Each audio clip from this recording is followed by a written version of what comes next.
Well, hi everybody. Welcome back to the channel. Today, we recently did a video that went a lot farther than our typical video here on the channel. It was discussing a recent, current, popular issue with uncommanded discharges in a very particular striker-fired gun. And there was a lot of comments in the comments that people were worried about striker-fired guns in general.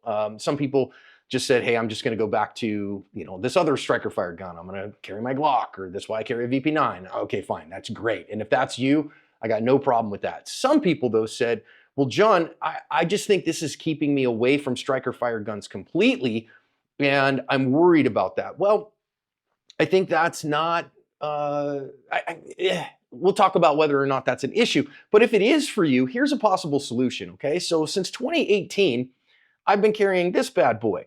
This is, you could call this the Proto VP9 if you want to.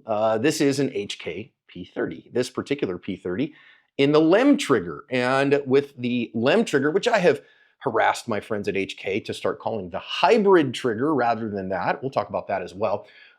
This gun is, I think, for me, the holy grail. And so if you're worried about uncommanded discharges, if you're worried about striker-fired guns, but the hammer-fired guns have some shortcomings that you're worried about too, this is one to think about. Wilderness Tactical has been around for longer than the gun you're carrying has been, and they have been making high-quality products for concealed carriers for literally decades. I wear their low pro belt every year. The webbing is the best in the industry, and I won't wear anything else. If you're looking for a good CCW belt, check them out. Full mea culpa, of course. I want to always set things up in advance that I am a brand ambassador for Heckler & Koch, have been since 2018, and they send me guns and money, okay? So is this a completely objective thing? I guess not. However, I also want to say I was carrying a VP9 before I ever met them, and it's a fantastic gun, and I could carry it my whole life, and I have been carrying this gun completely by my choice. They do not require which gun I'm going to carry. I can carry anything I want. But I carry this P30 every single day and trust my life to it. In fact, I will go so far as to say, if you are a fan of the channel, Neil calls this my cheater gun. And I want to explain to you a little bit about why I really think this is the holy grail. Because if you're worried about a striker gun, right? So, okay, there's been some kerfuffle about the P30, and we put a video out about that.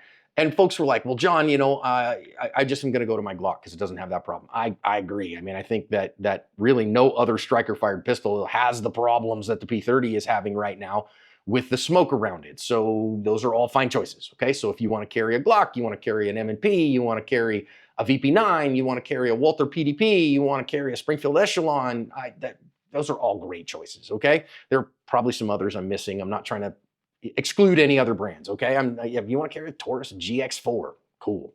But I want to say, if you're a little worried about that though, and you're like, gosh, John, I'm a little worried about that, so I'm looking at going back to a hammer-fired gun. Of course, the challenge, there's no challenges with that. You want to carry a hammer gun? Rock on, okay? Like, do that. They make a P30 with a traditional double action. So most people call that a double action, single action.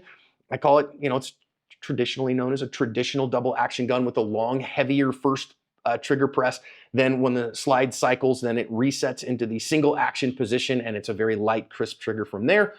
If that's what you want to do, rock on, man. I got plenty of friends carrying Beretta 92s and carrying Langdon Beretta 92s in particular an awful lot of the time. And those are sweet guns.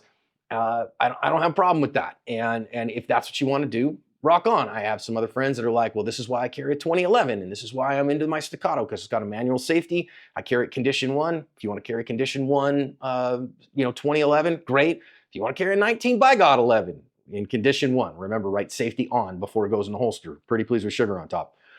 Fine. I think that the 1911 in particular has some capacity challenges and those things, and it's an old design, right? It's an over 100-year-old design.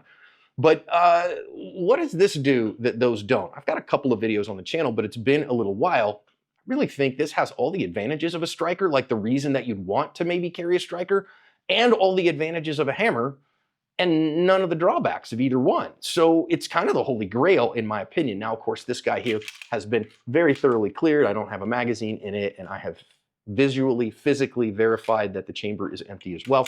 This is my carry gun, right? This is the gun that I carry every day, this particular one. And you can see it's got the Langdon tactical logo on it. This is an LTT P30 LEM.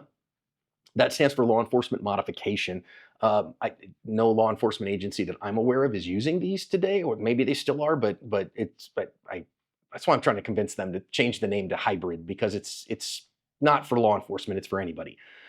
But it's the LEM trigger. It has the Gray Guns flat trigger in it. I really like the flat trigger. That is totally a matter of personal preference. And it has the Gray Guns short reset trigger installed by Langdon in here as well.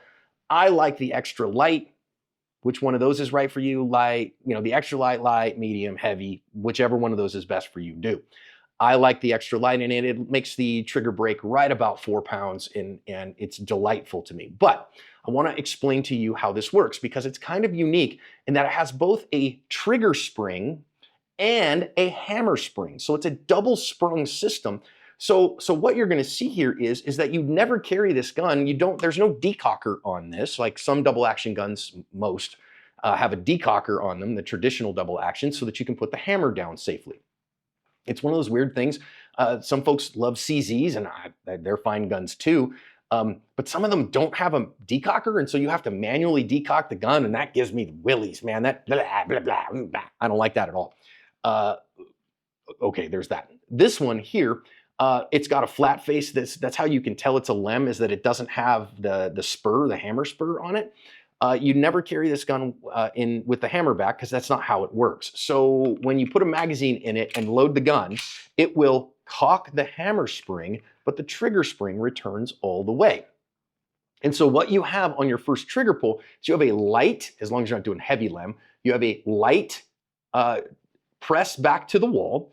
So it just basically goes away. This is a couple of 3-4 pounds, so it's long, but it's very light. You find a defining wall. You see the hammer come back when you do that. You find a defining wall, and then when you press, you get very little trigger travel, and so it shoots very much like a striker fired gun, because here's what happens. I'm gonna pin that trigger back, and then I'm gonna cycle the action so the trigger has been pinned back. Of course, we don't do that in defensive shooting. I'm not telling you to pin the trigger as part of your shooting cycle. I'm trying to show you what it does, okay? But then what happens here is, watch how little it has to come forward. That's all it has to come forward, and it's ready to go again, okay? So that first trigger pull is a little longer, but very light. So if you need to move fast, you just row right through it. If you want a precision shot, then what you do is find the wall. And you can come to the wall and find the wall, and you don't have that long, heavy, maybe in some models, not the P30 necessarily, but there are some other guns that it gets a little stacky and you got to kind of really climb the wall. You don't have that here. So it shoots like a striker fired gun. You get the same trigger press every time, like a striker, which is one of the big advantages of a striker fired gun. But you get the advantages of a hammer fired gun. In particular, one of the things that I like is I put my thumb over the hammer when I put the gun in the holster. So I carry AIWB.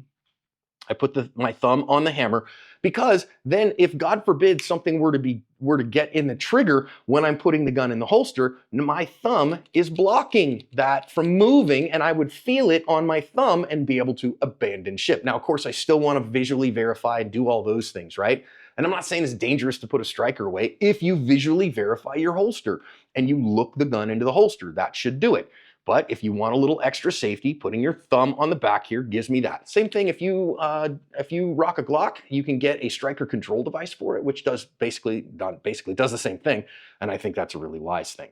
So it gets you that safety, extra safety bit when you go to put the gun in the holster. Also, because again, you've got two springs here. You have the trigger spring and the hammer spring. So the hammer spring is back, but the trigger spring is not, and the trigger has to come all the way back and go all the way through. So it has to be impacted more than a little bit. It has to be pressed all the way back here to vertical. Now, it's a little further than vertical if you're using the round face trigger. I like the flat face just because I like the way it feels. That to me is a personal preference issue, 100%. But recognize, then you've got that correct here all the way to it. Now you can run this gun super fast. You cannot outrun the trigger on this gun. And you get the same trigger press every time. So you get the advantages of the striker fired gun, but you get the advantages of the hammer fired gun as well, that you have to have the trigger spring pressed all the way to the back in order to release the hammer. So you have the additional safety of a longer a longer spring trigger press to get to the wall, and it has to come all the way back. Now, you do get as well another advantage of the hammer is you get second strike capability, okay? So if you got a click and you're like, oh no, what am I doing? It's a heavier trigger, but I can press it again and the gun will try to go off again. So you do get second strike capability. I think with modern ammo, that's probably not as big a deal as you might think. If it goes click, it's probably a bad piece of ammo. You might get it to go off on a range ammo, but if you're carrying modern defensive ammo that's high quality ammo, you're not carrying crap like somebody's boutique reloads you bought at a gun show, I don't think that's going to be a problem. If you carry one of the, you know, the more popular defensive ammunitions, I don't think that's going to be an issue. But it is a feature of the gun. So I really think here what you get is if you want a gun that has the safety of, hey man, I have a secondary spring that I have to overcome in order to fire the gun. So this has to be pulled all the way to the back and then released. Then you get that in this, but I want the same trigger press every time because I really want the uniform trigger presses. So I'm not trying to think about what kind of trigger press I'm having under the threat of deadly force. You get that here. I want a little extra safety when I'm putting the gun away in the holster. You get that here. Am I telling you you got to carry this or you're wrong? No, man. I mean, carry your striker fired gun. I think that's not a wrong. I think that a VP9, which, this was the gun that the VP9 was built off of, right? But unlike the transition from the 250 to the 320, they didn't try to take the trigger mechanism out of the P30 and put it in the VP9. They did a completely new insides here. The guts from the P30 to the VP9 are completely different. It's the frame and slide that are built basically on a very, very similar platform. Very similar kind of basic specs is what I mean by that. So it looks very, very similar. Now, I would strongly recommend, my only thing with the LEM trigger, if you want to go that route, is I think it's a little stacky and a little long on reset in its original HK configuration. And I've told them that they should just start installing Gray Gun's short reset triggers in them. But of course, that is a whole separate issue, and I'm not a manufacturer, and I'm not employed by them, and I don't make their decisions. So that is what that is. So you can actually just call Gray Guns or go on their website and order a short reset trigger. You can order a flat trigger from them too. And you can install it yourself. I'm not a big fan of home gunsmithing. I certainly didn't do that. This particular one you see has got the LTT logo on it, the Langdon Tactical Technologies logo on it, and you can buy this gun on the Langdon Tactical Technologies website. I don't have a relationship. I don't have any financial relationship or any business relationship with Langdon Tactical Technology. I know Ernest. I know his wife, Amy. They're good people. If I called Ernest, he'd probably pick the phone up for me. But we don't have any business. And if you go buy one of these, Ernest isn't watching stuff. There's no affiliate link. I'm not telling you that. I have no financial incentive to say that, okay? This was the very first P30 LEM in the wild that Langdon Tactical Technologies did, and I am super glad for it. Carry it every day. The downside, it's not cheap. Okay, to get it set up exactly like this, so this is a compact, this is the kind of regular size. They make a subcompact version as well as a long slide version. Those are both great too. Same basic guns, just difference in length here in the barrel, and then on the subcompact, it's a shorter frame, shorter grip, so you can put a smaller magazine in here, 17+1 in this gun, which is great for me.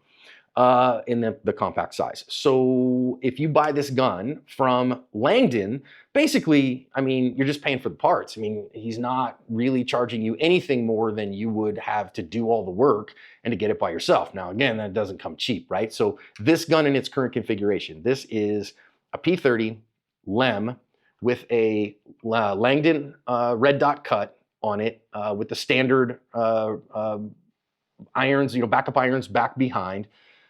With an RMR plate cut on it, and the Gray Gun's flat trigger, the extra light spring configuration in it. That gun, as it sits right there on Langdon's website, I just checked it out. It's a little over $1,500. Okay, not cheap. I'm not telling you this is a bargain by anybody's definitions, but it shoots amazing, right? And I put I had the blacked out front sight, so I don't see it at all unless, God forbid, my dot goes away and I look through the window and I can see them. The only other thing I've done to this gun, and one of the reasons I love it, one of the reasons I love this gun, customizable back straps and customizable side straps. So both side straps, you can replace both side straps and the back strap, and you can get some more palm swell out of that. You can get some more fill of your hand with that, and that makes this gun a little bit better sized for a different number of people. I have fairly large hands for a man my size, so I use large all the way around, and they have some texturing on them, okay? These ones, I believe, we got from Jerkman Customs Grips, I believe is where we got these. And they make cool grips too. So now the $1,500 is plus the optic. So what optic do you want to put on there? Again, a very personal decision. I run an optic equipped gun because I'm not Amish. It's a joke. Take it for what it is. If you don't want that optic on there, obviously the cost of the gun comes down a little bit if you're just going to run irons. But you got to add the cost of the optic to it. So just as this guy sits right here, this is right at around a $2,000 gun. It's not cheap. But if I'm going to depend my life on it, I don't mind that, and I think it's something to think about. So if you were worried about the striker-fired gun market right now, if you're like, gosh, man, this whole kerfuffle is making me worry about uncommanded discharges in striker-fired guns, but I know that the hammer-fired gun has some disadvantages that I don't really love taking aboard, this one is actually a place that you can ameliorate all those problems. Same trigger press every time, secondary spring, so the trigger spring as well as the hammer spring keeps this gun from having uncommanded discharge challenges. It's never had any of those to begin with. And gives me second strike capability and safer holstering. That's why I carry it, guys. I've been carrying it now for 7 years, maybe even, so just past 7 years at this point, I believe.